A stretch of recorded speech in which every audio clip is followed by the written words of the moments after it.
खुश आमदीद। आज हम एक ऐसे इंजीनियरिंग शाहकार का जायजा ले रहे हैं जो पाकिस्तान के एक बहुत ही दुश्वार गुजार पहाड़ी सिलसिले कोहे सुलेमान को चीरता है। ये कहानी है N70 राकी गास स्टील ब्रिज प्रोजेक्ट की, जिसे कुछ लोग फोर्ट मुनरो स्टील ब्रिज भी कहते हैं। जी, और इस मौजू की गहराई में जाने के लिए हमारे पास एक बहुत ही जामे तकनीकी रिपोर्ट है। ये 2016 से 2019 तक उसकी तामीर के तकरीबन हर पहलू का अहाता करती है। तो ये सिर्फ आदादो शुमार नहीं है, बल्कि एक पूरी दास्तान है। बिल्कुल, और आज की इस गुफ्तगू का मकसद यही समझना है कि आखिर जदीद इंजीनियरिंग, बैनुल अक़वामी ताउन और एक बहुत ही खास किस्म के स्टील ने मिलकर एक ऐसे जोग्राफियाई मसले को कैसे हल किया जो पंजाब और बलूचिस्तान के दरमियान तिजारत की राह में कई दहाइयों से समझे एक नासूर बना हुआ था। चलिए उसकी तह में जाते हैं। सबसे पहले तो ये समझना जरूरी है कि आखिर इस पुल की जरूरत ही क्यों पेश आई। देखिए, ये बिल्कुल भी कोई मामूली मसला नहीं था। N70 कौमी शाहराह जो है वो मुल्तान को किला सैफुल्लाह से मिलाती है। ये मशरकी और मगरबी पाकिस्तान के दरमियान एक बहुत अहम तिजारती राहदारी है। लेकिन इसका एक हिस्सा यानी राखी गास से बेवाटा का जो इलाका था वो ड्राइवरों के लिए डरावना ख्वाब था। जी, रिपोर्ट में इस हिस्से का मकामी नाम गुड़गुड़ लिखा है, जिसका मतलब है घुमाव। और ये नाम इसे बिल्कुल सही दिया गया था। ये सड़क अंग्रेजों ने बनाई थी 19वीं सदी में। जाहिर है उस वक्त की फौजी जरूरियात के लिए। आज की भारी ट्रैफिक के लिए तो ये बिल्कुल नहीं बनी थी। इंतहाई खतरनाक और तंग मोड़ है। और रिपोर्ट के मुताबिक उनमें से कुछ का रेडियस यानी घुमाव का दायरा सिर्फ 8 मीटर था। 8 मीटर? मतलब एक बड़ा ट्रेलर तो एक बार में मुड़ ही नहीं सकता। मुड़ ही नहीं सकता था, उसे कई बार आगे पीछे होना पड़ता था। और इसी वजह से ट्रैफिक का एक नाखत्म होने वाला सिलसिला शुरू हो जाता था। मैंने पढ़ा है कि ट्रैफिक कई दिन तक जाम रहती थी। जी बिल्कुल, और ये सिर्फ वक्त का ज़या नहीं था। इस जाम की वजह से ट्रांसपोर्ट कंपनियों को ईंधन और ड्राइवर के ओवरटाइम के मद में सालाना करोड़ों का नुकसान हो रहा था। और इसमें एक और खतरा था, ये सड़क चूने के पत्थर के गैर मुस्तहकम चट्टान के तहत नीचे से गुजरती थी। अच्छा, तो लैंडस्लाइडिंग का खतरा भी हर वक्त रहता था? हर वक्त, खासतौर पर मानसून में। लेकिन यहाँ से मामला वाकई दिलचस्प हो जाता है। ये सिर्फ एक खराब सड़क नहीं थी। रिपोर्ट कहती है कि ये चाइना पाकिस्तान इकोनॉमिक कॉरिडोर यानी सीपैक उसकी लॉजिस्टिक चेन का गला घोट रही थी। अच्छा, इस रास्ते से सीपैक के लिए भारी मशीनरी और सामान का गुजरना तकरीबन नामुमकिन हो चुका था, जिसने एक नए जदीद रास्ते की तामीर को एक कौमी तरजीह बना दिया था। सही। तो इस मसले का हल 8 स्टील के पुलों की एक सीरीज की सूरत में सामने आया। ये तकरीबन 1.5 किलोमीटर के इलाके पर फैले हैं और इन खतरनाक मोड़ों को मुकम्मल तौर पर बाईपास कर देते हैं। और यहाँ जापान का किरदार बहुत क्लीदी है।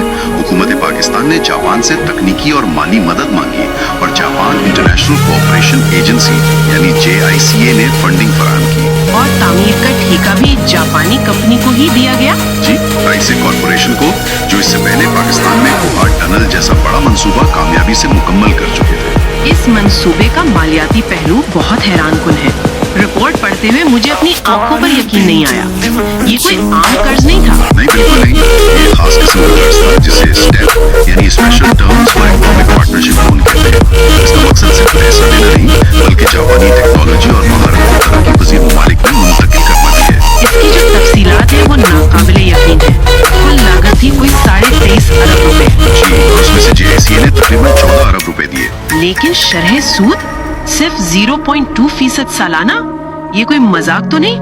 नहीं, यही स्टेप लोन की खासियत है। ये एक तरक्याती शराकतदारी है। इससे जापान की इंजीनियरिंग कंपनियों को नई मार्केटें मिलती हैं। और वापसी की मुद्दत 40 साल। जी, जिसमें 10 साल की रियायती मुद्दत भी शामिल है। यानी पहली किस्त 10 साल बाद शुरू होगी। 40 साल? मतलब ये कर्ज तो अगली नस्ल अदा करेगी। इन नर्म शराइत की वजह से ही NHA के लिए इतना आला मेयार का जापानी स्टील इस्तेमाल करना मुमकिन हुआ है ना। बिल्कुल, ये मालियाती इंजीनियरिंग उतनी ही अहम थी जितनी कि सिविल इंजीनियरिंग। इसके बगैर ये शाहकार नहीं बन सकता था। अच्छा, तो ये तो हो गया माली पहलू। अब आते हैं इस मंसूबे के सबसे हैरानकुन हिस्से पर, वो मवाद जिससे ये पुल बनाए गए। ये कोई आम लोहा नहीं है। बिल्कुल नहीं, इसमें वेदरिंग स्टील इस्तेमाल किया गया है।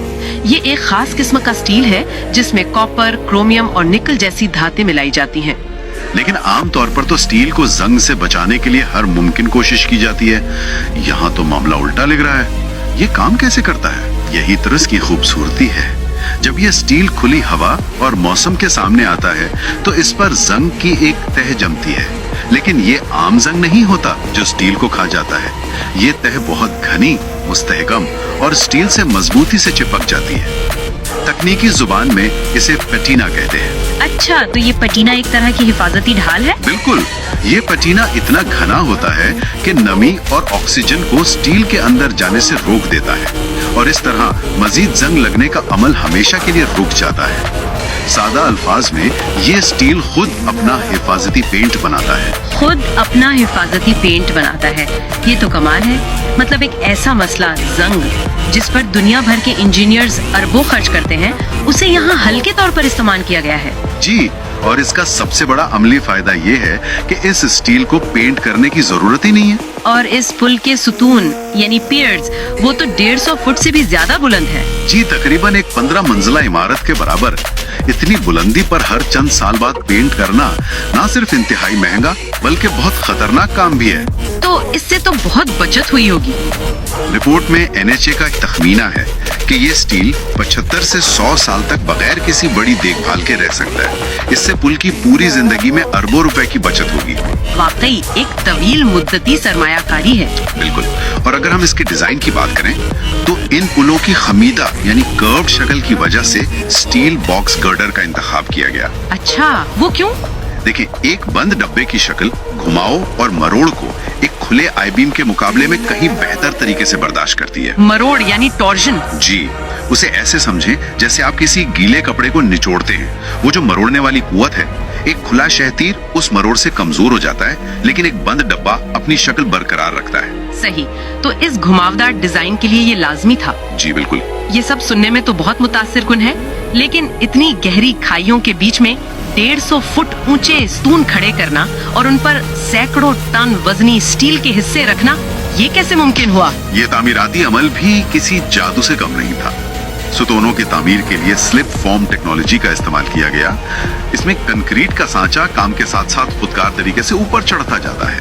और वो जो कैंटिलीवर इरेक्शन का जिक्र था रिपोर्ट में कि पुल खुद को हवा में तामीर करता हुआ आगे बढ़ता है। जी, वो एक बहुत ही माहिराना तरीका है। इसमें पुल के मुकम्मल शुदा हिस्से पर एक खुसूसी क्रेन रखी जाती है और वो अगले स्टील के हिस्से को उठाकर हवा में मौलक करके जोड़ देती है। वाह! इस तरह पुल खिला में खुद को इंच बाय इंच आगे बढ़ाता हुआ दूसरे सुतून तक पहुंच जाता है। लेकिन रिपोर्ट में एक और बहुत अहम बात लिखी है कि इस मंसूबे ने सिर्फ फिजिकल इंफ्रास्ट्रक्चर ही नहीं बनाया, बल्कि काम के कल्चर को भी तब्दील किया। जी हाँ, और मेरे ख्याल में ये इस मंसूबे का एक गैर महसूस लेकिन सबसे पायदार विरसा है। ताइसी कॉर्पोरेशन अपने साथ जापानी सेफ्टी मेआरात लेकर आई। उन्होंने जीरो एक्सीडेंट पॉलिसी पर सख्ती से अमल किया। यानी तमाम मजदूरों के लिए हिफाजती लिबास और हार्नेस वगैरह लाजमी था। और सिर्फ यही नहीं, रिपोर्ट बताती है कि रोजाना काम शुरू करने से पहले टूल बॉक्स स्टॉक होती थी जिसमें दिन के खतरात पर बात की जाती थी। मकामी पाकिस्तानी मजदूरों को जापानी माहिरीन ने साइट की तंजीम और हिफाजत की तरबियत दी। ये एक बहुत अहम सॉफ्ट स्किल की मुंतकली थी। तो 2019 में तकमील के बाद इस मंसूबे ने जमीनी हकीकतों को कैसे बदला? उसका असल असर क्या हुआ? इसके असरात कई तरह के हैं। सबसे वाज़ेह तो सफर के वक्त में कमी है। राखी गाज के हिस्से को उबूर करने का वक्त जो पहले घंटों बल्कि कभी-कभी दिनों पर मुहित था, अब सिर्फ चंद मिनटों में तय होता है। और रिपोर्ट के मुताबिक भारी ट्रकों के ईंधन के खर्च में भी 15 से 20% कमी आई है। ये तो बहुत बड़ी बचत है।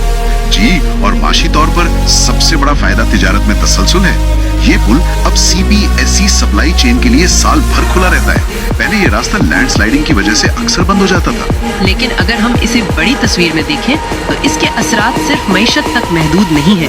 बिल्कुल नहीं, रिपोर्ट उसे एक आर्किटेक्चरल जेम कहती है। ये पुल अपनी खूबसूरत खमीदा शक्ल की वजह से फने तामीर का एक नमूना बन चुका है।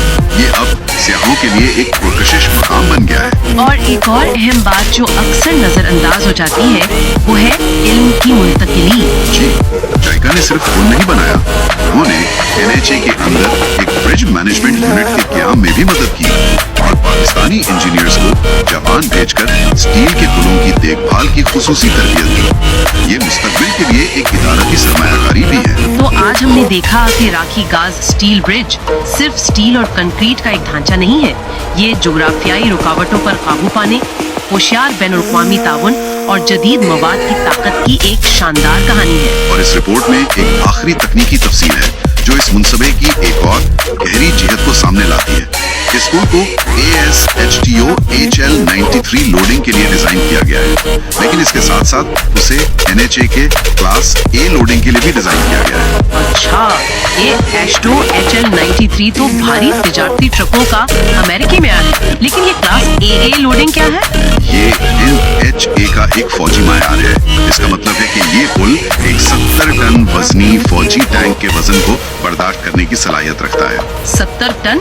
यानी ये पुल शुरू से ही इस तरह बनाया गया है कि इस पर से भारी फौजी साजो सामान आसानी से गुजर सके? जी बिल्कुल। ये तो एक बहुत ही अहम नुक्ता है। इस गुफ्तगू के आखिर में ये एक अहम सवाल पैदा करता है। जब हम तिजारत और मईशत के लिए इंफ्रास्ट्रक्चर बनाते हैं तो हम अक्सर उसके दोहरे स्ट्रेटेजिक किरदार को भूल जाते हैं। ये पुल बाजारों को जोड़ता है, इसमें कोई शक नहीं, लेकिन इसे शुरू से ही भारी फौजी नक्लो हरकत को भी जहन में रखकर डिजाइन किया गया था।